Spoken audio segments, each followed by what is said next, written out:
I know people that are considering you, but they've been troubled by some things they hear that you haven't been clear on or they're confused by, and now Hillary Clinton, the media are kind of smearing you a little bit. So just plain and simple, yes or no. Do you think vaccines cause autism? No. Great. Cleared up. And I say, read my book, okay? I'm on the record on this in the first review of the literature that Physicians for Social Responsibility and I co-authored a book on this. We looked at what are some of the drivers of developmental disabilities, and by the way, we must take care of our disabled residents and citizens and not let them and their human rights get lost in the shuffle here. They need support, they need care, they need funding. And they need protection.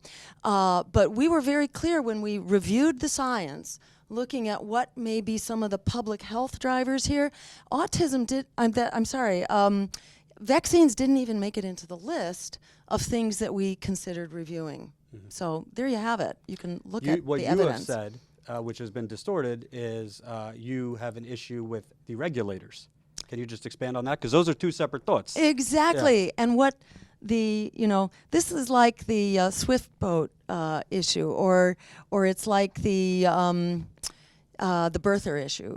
This is a nonsense issue that's intended to try to distract people from or Bernie Bros. Yeah, exactly. They're trying to distract people from the real threat of our campaign, which is that we're calling for an economy that works for everyday people and getting the corruption out of government. Mm-hmm. So, they're trying to distract with these rather ludicrous, concocted issues, I must say, that are not really, what's front and center in the minds of the American people. The American people are really not so much thinking about vaccinations and Wi-Fi, The American people are really thinking about jobs. How do I keep a roof over my head? How do I even get health care in order to get my vaccinations, How about that?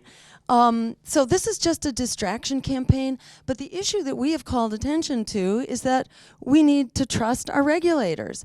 And when you have cases like what happened recently with Vioxx, where the FDA sat on the scientific studies, talk about being anti-science, suppressed scientific information on behalf of the pharmaceutical industry so that over 100,000 cases of serious heart disease developed from Vioxx before physicians and consumers knew about the dangers of Vioxx. So if the FDA has a problem, that problem is their credibility. We need to stop the revolving door, and we need to stop the campaign contributions. It's something like $700 million in the course of just 2 years worth of campaign contributions from the pharmaceutical industry. That really biases our regulations. It biases our policy making across the board. We need to stop the revolving door, and we need to get the big money out of politics so we can get the people back in.